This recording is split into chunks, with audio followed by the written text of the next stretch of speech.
भारतीयों को चुनौती मत देना कभी।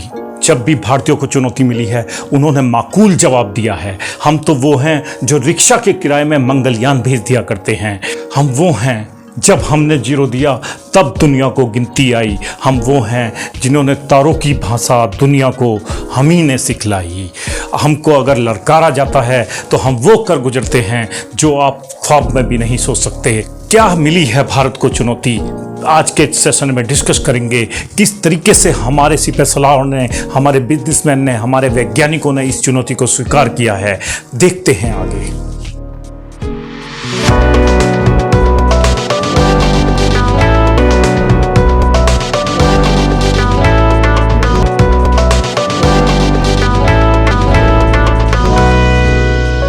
तो आजकल चारों तरफ धूम है आर्टिफिशियल इंटेलिजेंस।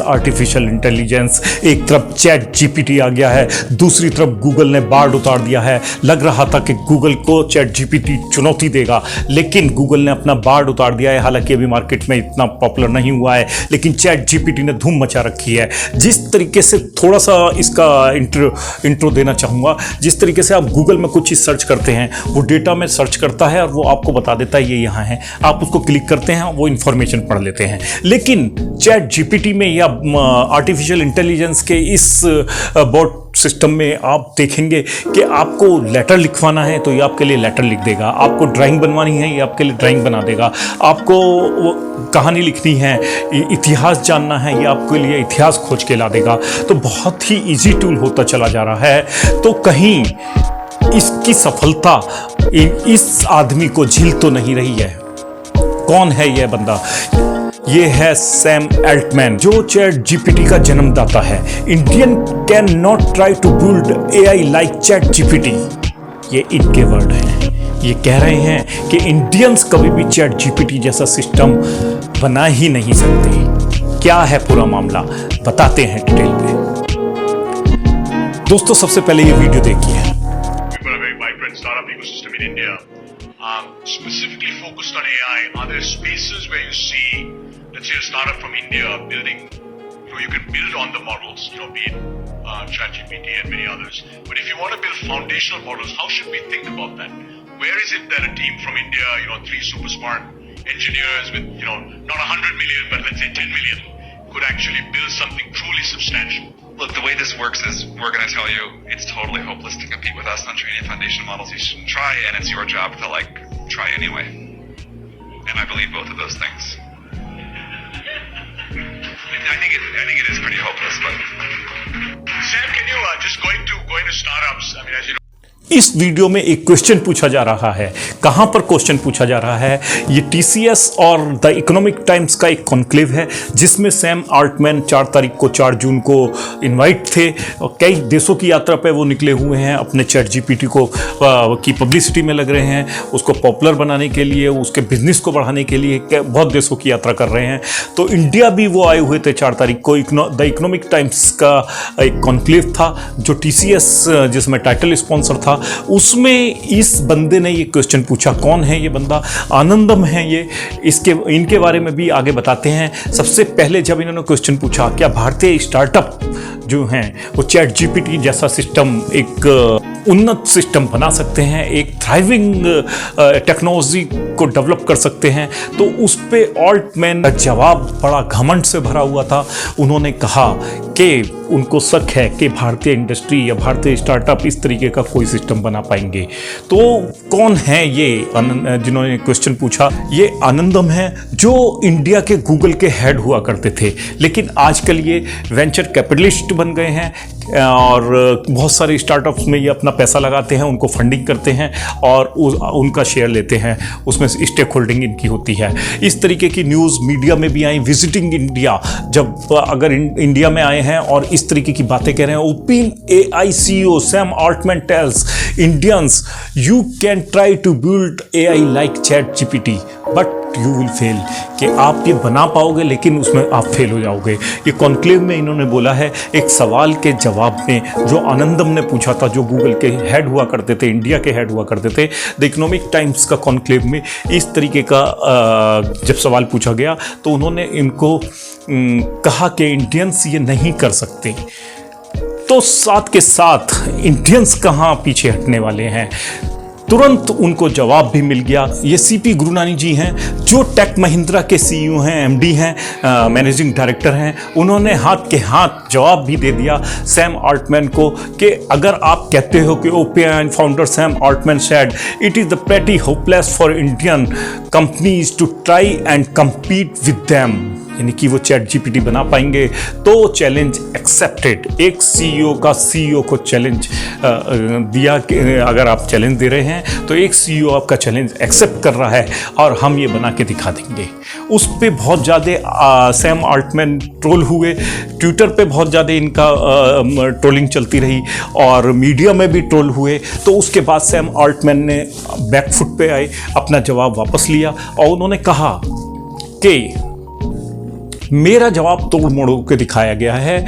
ये ट्विटर में आप उनका देखेंगे, इसमें कहा गया है कि मैंने कहा था कि भारतीय स्टार्टअप $10 मिलियन में इतना उन्नत सिस्टम नहीं बना सकते, इतनी उन्नत टेक्नोलॉजी नहीं बना सकते, लेकिन कहीं ना कहीं इसके पीछे उनके अंदर का डर था, उनके अंदर का एक खुनस थी जो इंडियन गवर्नमेंट के अगेंस्ट भी हो सकती है, क्योंकि इंडियन गवर्नमेंट ने मई 2023 में ये डिक्लेयर किया था कि हम चैट जीपीटी को कंट्रोल में रखेंगे और इसी तरीके का एक अपना आर्टिफिशियल इंटेलिजेंस सिस्टम लाएंगे जो सिमिलर टू चैट जीपीटी होगा। तो कहीं ना कहीं ये बिजनेस खोने की भी एक उनके अंदर हताशा थी, जिसके वजह से उन्होंने ये लाइन कह डाली। बिसाइड द गवर्नमेंट जब ने डिक्लेयर किया कि हम अपना सिस्टम लाएंगे, तो कहीं ना कहीं ये बहुत बड़ा मार्केट खोता हुआ भी उन्हें दिखेगा, क्योंकि इंडिया का मार्केट बहुत बड़ा है। इंडिया और चाइना को अगर जोड़ दिया जाए तो वर्ल्ड का 30% जो बाइंग पीपीटी है, परचेजिंग पावर पैरिटी, तो इन दो कंट्री की ही आ जाती है। क्यों इंडियन कंपनी को चैलेंज नहीं किया जा सकता? क्योंकि इसके पीछे का भी कारण है। हम वो हैं जो मंगलयान भेज देते हैं बहुत कम पैसे में। हम ही हैं वो जिन्होंने वैक्सीन बनाई जब पूरा वर्ल्ड हताशा में डूब रहा था, और उस वैक्सीन के ऊपर हमने लिख दिया सर्वे संतु निरामया, सब ईश्वर सबकी रक्षा करे। उस वैक्सीन को हमने पूरे वर्ल्ड को दिया, दुश्मन हो चाहे दोस्त कंट्री हो, सभी को हमने वैक्सीन दी। तो इंडिया से टक्कर लेना हर किसी के बस की बात नहीं है, क्योंकि हमारा इतिहास कहता है कि हमने ही जीरो दिया था तभी दुनिया को गिनती आई। हमारे वेद से लोगों ने सीखा है, और नई नई टेक्नोलॉजी 396 की जो थ्योरी निकोलस टेस्ला ने निकाली थी, वो हमारे वेद पढ़ के ही निकाली थी। उसमें बताया गया कि 9 जो अक्षर होता है उससे पूरा ब्रह्मांड चलता है। सबकी चीज़ की जो टोटल आएगा वो 9 आता है। पढ़ के देखिएगा, गूगल पे पड़ी है ये स्टोरी। 369 की थ्योरी वो भी कहीं ना कहीं इंडियंस के वेद पढ़ के ही निकाली गई थी। अगर आज की बात करें तो यूएस की $200 बिलियन की जो एक सपोर्ट है वो इंडियन कंपनी, आईटी कंपनी से मिलता है। टेक महिंद्रा हो, टीसीएस हो या इन्फोसिस हो, इन्होंने लगभग 16 लाख लोगों को अमेरिका में नौकरी दे रखी है, जॉब दे रखी है। और छोटी मोटी जॉब नहीं, एवरेज पैकेज उन जॉब का जो आता है वो लगभग $1 लाख आता है, यानी कि 80 लाख रुपए का एवरेज पैकेज है। कोई छोटी मोटी जॉब नहीं जो इंडियंस ने दे रखी हैं। तो इंडियंस के पोटेंशियल को कहीं ऑल्टमैन ने कम आंका है। हम वही हैं जब हमारे ऊपर परमाणु बम के ट्रायल में अटल जी की गवर्नमेंट के समय में बहुत सारी सैंक्शन लगा दी गई थी, तो पूरे वर्ल्ड को हमारे ही चरणों में आके बैठना पड़ा था, क्योंकि हम ही थे वो जिन्होंने Y2K बग, उस टाइम पूरी दुनिया हिली हुई थी। क्या था Y2K बग, बताते हैं आपको डिटेल में। कंप्यूटर बनाने वाले बहुत बड़े दिमागदारों ने ये सोचा ही नहीं था कभी 1999 के बाद 2000 आएगा। उन्होंने 2 डिजिट पे ही अपना पूरा प्रोग्रामिंग डिजाइन की थी, जिसमें 1999 के बाद 31 दिसंबर रात 11:59 के बाद क्या टाइम आएगा ये किसी ने सोचा ही नहीं था। आप खुद अंदाजा लगा के देखिए दोस्तों, अगर ऐसा होगा सारे अंतरिक्ष के प्रोग्राम आपके तबाह हो जाएंगे, आपका बैंकिंग सिस्टम तबाह हो जाएगा, सारी डेट का सिस्टम अगर खत्म हो गया, रेलवे का सिस्टम खत्म हो जाएगा, ट्रांसपोर्टेशन का जहां भी कंप्यूटर यूज होते हैं वो सब सिस्टम खत्म हो जाएगा।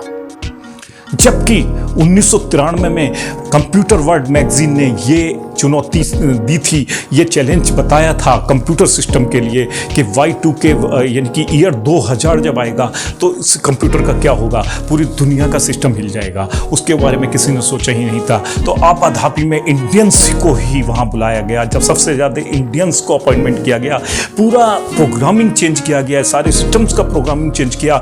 उसी के दौरान हमारी जो IT कंपनी है, TCS हो, इन्फोसिस हो, टेक महिंद्रा हो, और भी ना जाने कितनी, उनको ग्रोथ मिली।